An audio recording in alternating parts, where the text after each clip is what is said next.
Hello and welcome to the Spot Reading List Spotlight interview with Darcie Little Badger today. My name is Karen Lewis. I am the administrative assistant for Spot this year. And I want to introduce you to our chairman, Lauren Scott. She is a media resource specialist at Cockrell Middle School in McKinney, Texas. She has 15 years of experience in education, including 6 years as a secondary librarian.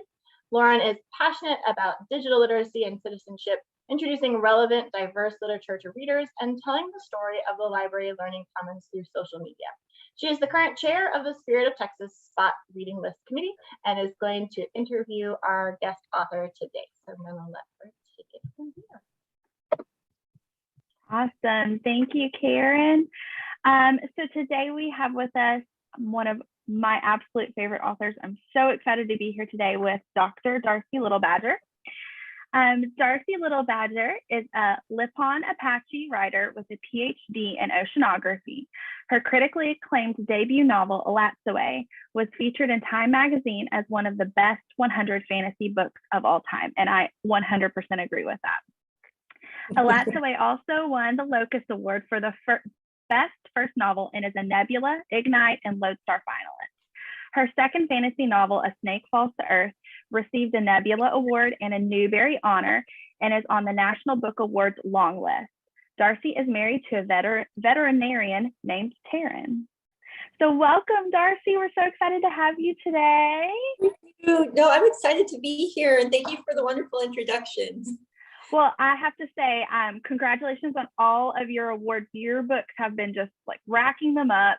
I saw your, it's so well deserved. I saw your unboxing of your Nebula Award earlier this week, I think it was, and that is the coolest award I've ever seen. Did you put it in a special place?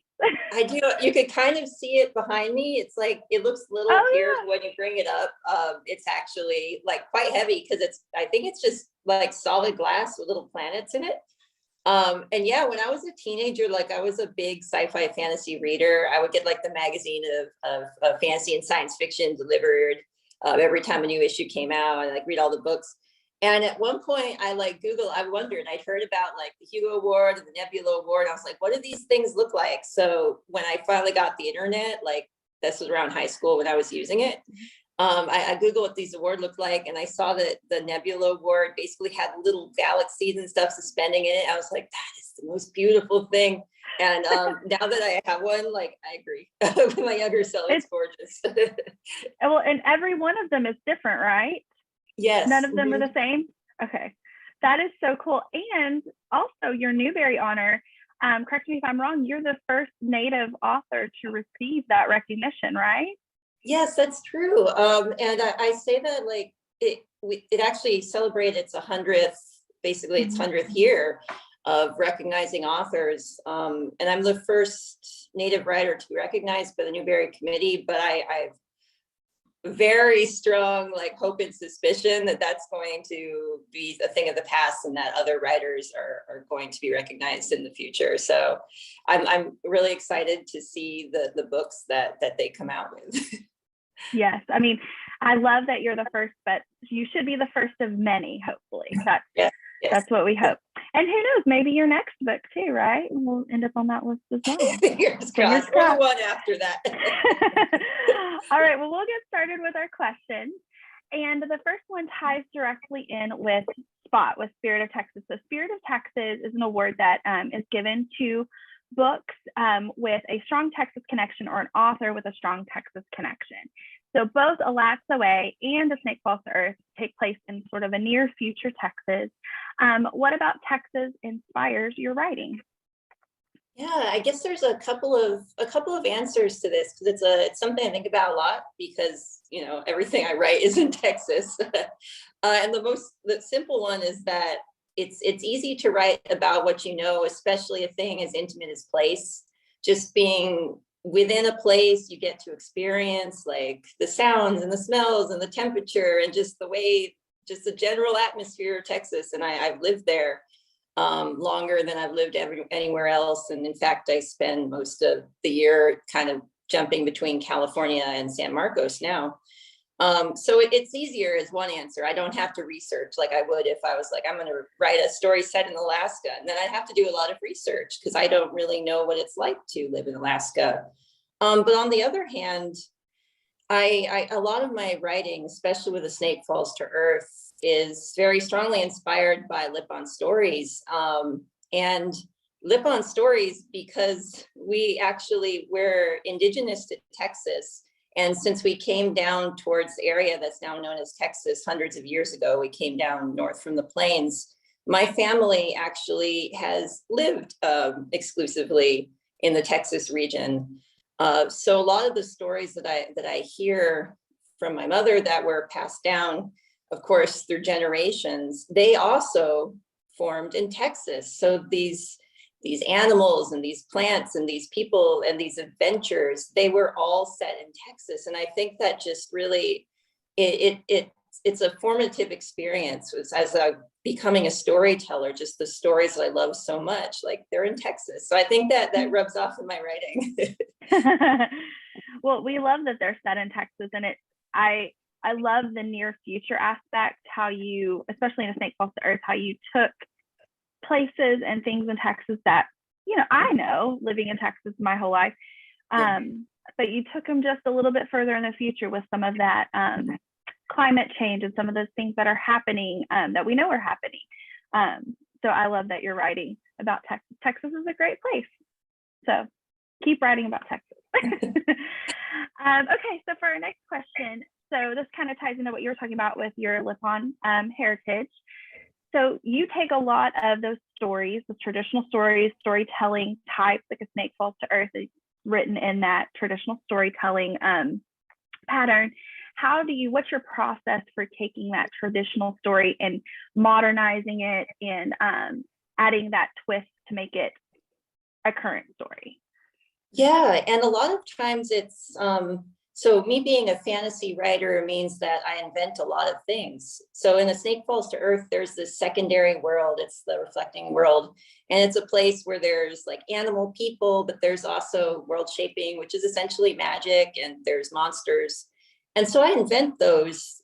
But on the other hand, they are inspired by these traditional stories because a lot of the great adventures that I heard growing up actually involved animal people. I'd say that there were more animal people characters in the adventure stories that my mother told me than human characters, although, they were both. So it kind of just the animal people in the reflecting world, a lot of their behavior and their characteristics, I think were really me thinking, well, these are the stories that I love so much growing up. How can I be a storyteller and put my own spin in it, but also just like a shout out to them. But occasionally, like monsters that I heard in stories do make their way into the things I write. Like in ELATSOE A, there's this river monster, and throughout the book, you slowly get more and more about this river monster and how it's able to lure people into the water and drown them. And this monster was actually based on a monster that does appear in a few of our stories. But if in these stories, its form, it isn't exactly like set down. It's almost like people were like, okay, there's this monster and it's able to, like, it can drown horses and people. But it didn't have like one set appearance. And so I was thinking, like, what would this monster look like in this fantasy world that I'm creating? Like, so the method that it used to lure people into the water, that was me wondering how something could be able to trick like a human who knows better into coming near it. But on the other hand, it is based on a monster in our story. So it's a balancing act. And another thing is that I am careful not to incorporate sacred stories into a fantasy book. Like I wouldn't put our creation story in a fantasy setting and characterize it as fantasy. But because I was raised with these stories, and I do know a lot of them were told to be entertaining and to be funny and to be just these wonderful like adventures, oftentimes with characters who are like tricksters who get their comeuppance in the end. I am able to kind of work with those and let them help. I think, strengthen the work that I put out, just because it comes from a place of so much love and cultural connection. Yeah, I love that. In A Snake Falls to Earth especially, I loved that reflecting world. I found myself not at points not wanting to go into the real world with Nina, because it was such a magical place. And some of my favorite quotes in the book are from that world and the interaction between Ollie and his friends. Just, I love how you've taken those stories and those characters. And I think, I know for my readers, my kiddos really, and even adult readers that I know, really connect to them. So I love that you're incorporating those traditional stories and getting kids interested in Indigenous peoples who were here in our state. I love that. Okay, so our next one is, you kind of talked about this already a little bit, but I read that you were a voracious reader as a child. Which obviously translates into you being an incredible author now. What are some of your favorite books? And did those books, did they inspire or influence how you write today? And I might date myself here. I'm in my mid-30s, so definitely the books I was reading as an elementary, junior high, and then high school student are a bit older than the books that a lot of people can read today. But on the other hand, they're still out there. And like, you can still go to a bookstore and find the Redwall series, for example. For a long time, I would say, like, from my upper elementary years through middle school, I was just super into Redwall, especially the Badger characters. And thinking about it now, I'm like, is that because, like, I associated them with the Badger from our stories, or the other, like, there was tons of animals in Redwall. But I was super into Redwall. I was super into Animorphs, another animal kind of shifting thing. What else? I was really into scary stories. So I started with Goosebumps in like first grade, and then started, like, I kind of evolved. I would read, quote unquote, adult books. Oftentimes, though, I find that these age ranges, like, they're useful for classifying things like an easy way, but a lot of times adults read young adult books and young adults read adult books. So there's a lot of mixture there. But I would read things like, I would go read like Stephen King stuff, and then pretty much like anything in the sci-fi fantasy shelves. So yeah, that's the long story short. And did those books, do pieces and parts of those influence your writing? I know some of the, obviously, like Animorphs and Redwall, both books also, I'm around the same age. I'm a little bit older than you, but those are books I loved as a kid. And they have those animal characters that, Yes. I can see the tie there, but did they have any other kind of influence on your writing at all? I would say something that's interesting, and being a sci-fi reader, but also a reader of like, I guess Animorphs counts as science fiction because it's like aliens who bring this tech down. But also there's some fantastic elements. Just don't think too hard about how they're able to change into these anyway. But it kind of made me appreciate that you can be writing things like fantasy, but also draw your scientific knowledge into the story as well. And that might even strengthen it and make it more interesting. So I think science fiction was a big thing that influenced that. Because like in A Snake Falls to Earth, I do attempt to, I have this PhD in oceanography, and I studied a lot of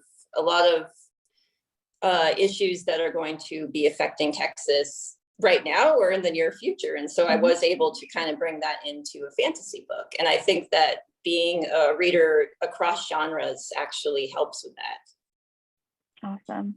I love that. And I love that you're able to use your PhD and your scientific knowledge to create these worlds where those things are happening, because it very well may happen soon here in Texas. Okay, so our next question says, through the process of writing ELATSOE A and A Snake Falls to Earth, what did you learn about yourself? Oh boy, so something that I learned is that I work best when I don't try to write quickly. Some of my author friends, I have this friend I'm super like jealous of. Not really, just in a very friendly way. But she can write 10,000 words in one day. I do not know how that is possible, but a lot of my writer friends, like they very easily write 1,000 words a day. And with me, even if I have like the whole day to focus on a project, my best writing tends to be 500 words a day, or maybe even less if it's a difficult scene. And for a while I was thinking that this was something I needed to work on and I need to speed up. And, you know, I'm a full-time writer now. I should be more productive. But what I learned about myself is that, well, not just about myself, but the process of creation in general is it really does depend on the individual. How do you, as a person with your own with your own personality, your own traits, like how do you create? And for me, that's just, I have to take it slow, and there's nothing wrong with that. And I wish I'd learned it sooner, because there's a lot of, I would try to push myself to write faster and then have to delete a lot of it because it was not good. So now I've just kind of come to terms with it. And when I'm not writing, what I can be doing is like thinking about how the book is going to develop and reading things that inspire me to be better. And so you don't have to be writing actively to be doing your job as a writer. Oh, I love that. It always amazes me, authors I follow on social media who post how many words they write in a day. I've never seen that many as your friend. You said you were jealous of. That's a lot. But I love that you know your pace and you've learned to work with that. So that's so important. And that's what we, tell our students all the time is find your pace and your path, and you don't have to be the first to finish. I love that. Yes. I also, I read or I heard that ELATSOE A actually started out as an adult novel and then you changed it through the process. Is that right? Yes, that's true. And it's something else that I tell people. Oftentimes they ask me what I do when I have writer's block or difficulty writing, and that actually does happen. And usually the reason for that is I have to rethink my writing project, and usually there's something wrong. I have to make a change. And that actually happened with this, ELATSOE. I always wanted to write young adult books, but I also want to write adult books. So I decided to start out with an adult book, and Ellie was going to be like in her 20s. And I started writing and I got like 10,000 words, like maybe 15,000. It wasn't a long way, but I realized that I was just not happy with the project and I just couldn't go forward. It was a struggle even to just put another sentence down. And I was thinking, okay, just stop. What's wrong? And it was that the main character had to be a teenager, because a lot of her story is she's seeking justice in a world where the odds are stacked against her. And a lot of times young people, they have these barriers to doing things that adults don't have. Like, first of all, Ellie had asked permission to use her parents' car and to drive to the library. And she wasn't taken seriously by some of the adults.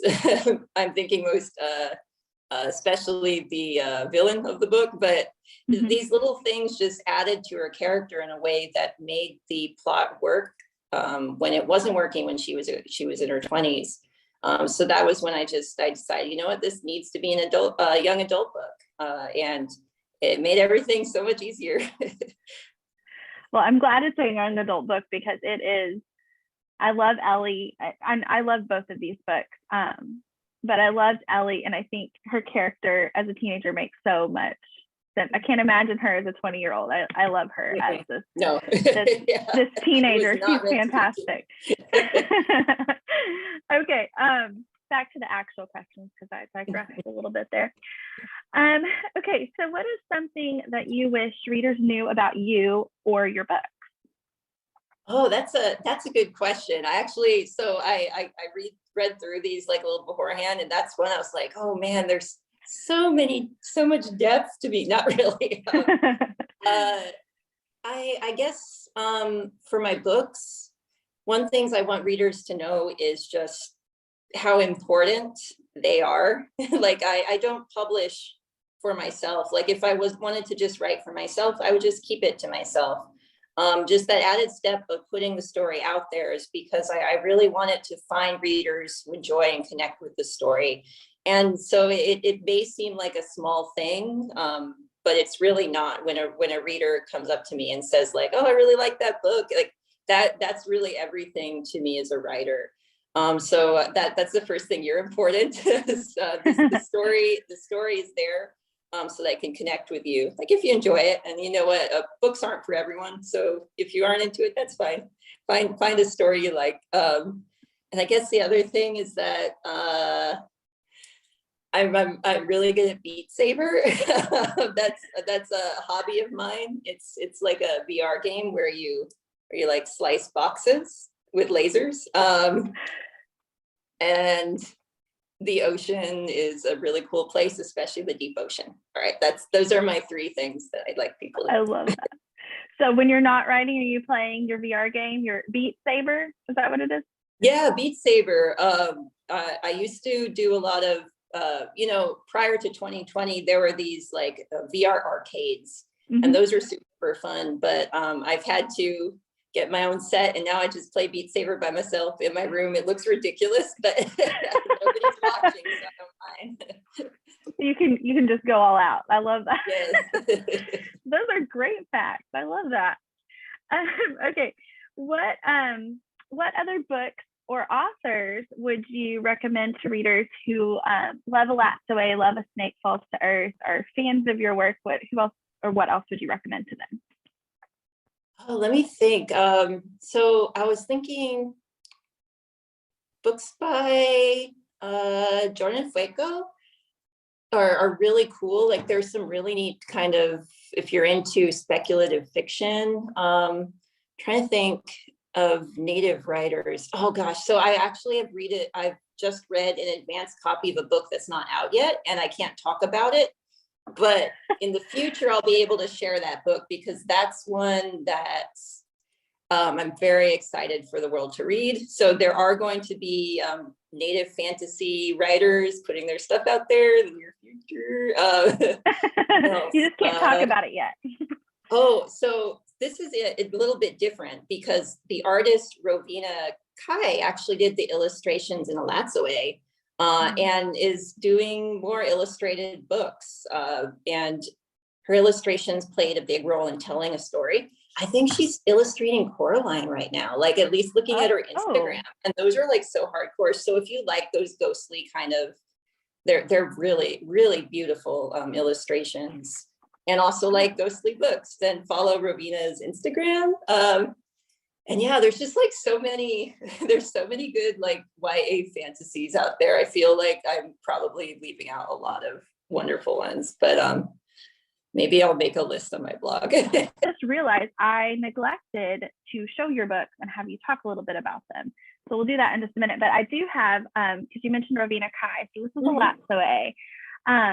And one of the things that I like initially, I think, draws readers to your book is the covers and the illustrations and just how beautiful they are.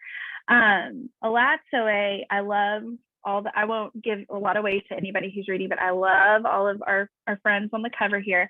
But even when you take off the dust jackets, I'm a dust jacket taker offer. I love that you see them there as well. I mean, these books are gorgeous. And in this book, Rovina Kai's illustrations are so pretty and really just add to that story. Do you want to give a little elevator pitch? Because I forgot to do that at the beginning. You want to tell us a little bit about ELATSOE A? Yes, ELATSOE A tells the story of Ellie. No, her name is Ellie, short for ELATSOE. And she lives in a version of the US that's very similar to ours, except it has things like monsters and magic and vampire curses. And in fact, she can wake the ghosts of animals. And this is a skill that was passed down to her from her 6th grade grandmother who developed it. And one summer, her cousin is killed, and it's set up to look like an accident, but she knows it's a murder, and she knows who the murderer is. But what she doesn't know is why he would kill her cousin, and how she's going to bring him to justice, because he's like a very powerful, well-established doctor. Like it's just a bizarre case, but she uses help from her friends and her family and her ghost dog in order to investigate, and ends up getting involved in this very creepy plot in a small town in Texas. So that's the elevator pitch. I love it. Well, and then this is your latest novel, the Nebula winner and the Newbery Honor. My copy does not have the Newbery Honor sticker. I got to get a new one. This is A Snake Falls to Earth. And so before you do your elevator pitch, my favorite part of this book, I'm such a book nerd, is that the inside cover, I know you can't really see it, is patterned like snake skin. I think that's so cool. And I love that you have your characters on the cover, and then on the back, they look a little bit different, some of them. Yeah. I love that. So you want to tell us a little bit about A Snake Falls to Earth? Yeah, it's told through the perspective of two characters. The first is a human girl named Ellie in the near future version of Earth. And the second is this cottonmouth snake kid named Ollie. And he lives in a world called the Reflecting World, which, as I mentioned, has tons of magic and like really cool things. But throughout this book, it becomes clear that Ollie is going to have to come to Earth, and he's going to bring his friends. And he ends up meeting Nina, and they help each other save their friends and family. So it was a fun book to write, because in the first half, a lot of Ollie's stories are told very similar to Lippon traditional stories, in that they're kind of self-contained, even though they do connect to the larger plot. And it's just him stumbling around and like trying not to die and meeting friends and enemies. And, like, he doesn't want to make enemies. It just kind of happens. I feel bad for him, and I also relate to him a lot because he's trying his best. But yeah, yes. That's the book. Yeah, he is such a fun character. I loved his world, and I loved when he had his first sort of run-in when he was taking his nap and had taken and put all his things somewhere and got into a little bit of a tiff with another animal character. And he has so many little misadventures at the beginning. You're rooting for him, but you're also like, oh, yeah, poor thing. I just want to help you. I love these books. So are you at liberty to tell us about what you're working on now? Yeah, and I can't say much, but I can say it's another YA fantasy, and people who like ELATSOE will probably really enjoy reading this one. Well, hopefully people who like both of my books, but you know what I mean. Yeah. Oh, that's so exciting. I cannot wait to hear more about that. But next, we have some questions we have collected from your readers, and Karen is going to come back on and ask you those. Oh, neat. All right. So the first question from our reader says, did you have a pet that inspired Kirby in ELATSOE? Oh, yeah, that was actually, Kirby was our first dog. Like when I was 12, my family adopted our first dog from a shelter, and I remember my dad would go in, and he didn't want us to have our hearts broken if we didn't find a dog that we could take home, because dogs are all just like, you just want to like adopt them all. But he found this little English Springer Spaniel just sitting in a cage all by himself. And when my dad went up to him, his tail started wagging. He was just like a sweetheart. So we all went over and we met Kirby, and he ended up being just so I've had many dogs since then, part of my family. But Kirby's definitely the sweetest and the smartest in terms of learning tricks. He was able to, like, I taught him all sorts of tricks. And I think that inspired the supernatural tricks that the ghost dog Kirby can do. And of course, like I've heard from so many people how much they wish they could have a little ghost dog of one of their dogs. And I gotta say, I definitely feel the same way. How wonderful would it be if they could stay with us in that way? Yeah. Oh, that's great. Next one says, would you ever write a sequel to ELATSOE? Yes, I would if I had the chance, and that's what I'm going to say to that. Okay. Ooh. I think we'll have some exciting readers. All right. Which of your characters do you feel you are the most like? Oh, I have to say Ollie, and not just because we both wear glasses. But it is really that I feel like that desire just to like exist and to get along with people and just to take your naps and not like cause any issues or be in any like kind of fights or anything. That's definitely me. And also the element where he's doing his best. I think a lot of people feel that way throughout life, where they're just they're in a new situation and they're just doing their best. So I definitely connect with that. I wish I could say one of like the cooler or more like heroic. Well, he's heroic. All right, he's heroic. I don't want a bad talk Ollie. Ollie's great. But like, I wish I could be like one of the Coyote sisters who can do acrobatics and magic and be super cool, but that's not me right now. That's okay. And lastly, what is your favorite Lipan Apache story or tradition? Oh, let me think. There's a lot of them.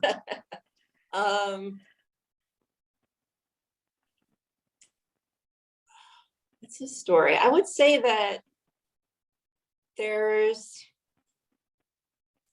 a series of stories. Now, do I want to go the fun route? Okay, I'm just gonna go. I like our version of Coyote stories, because like as you find, you know, very clearly Native people, our cultures are all different. But even looking within like Apache groups, like there's little differences.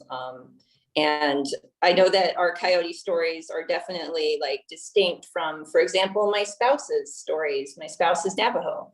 And so I just like in ours, he's a trickster, but also he's not like a super genius or anything like that. So oftentimes when he tries to like pull one over on someone, it backfires. But I also like there's a few instances where he demonstrates rare compassion for other people.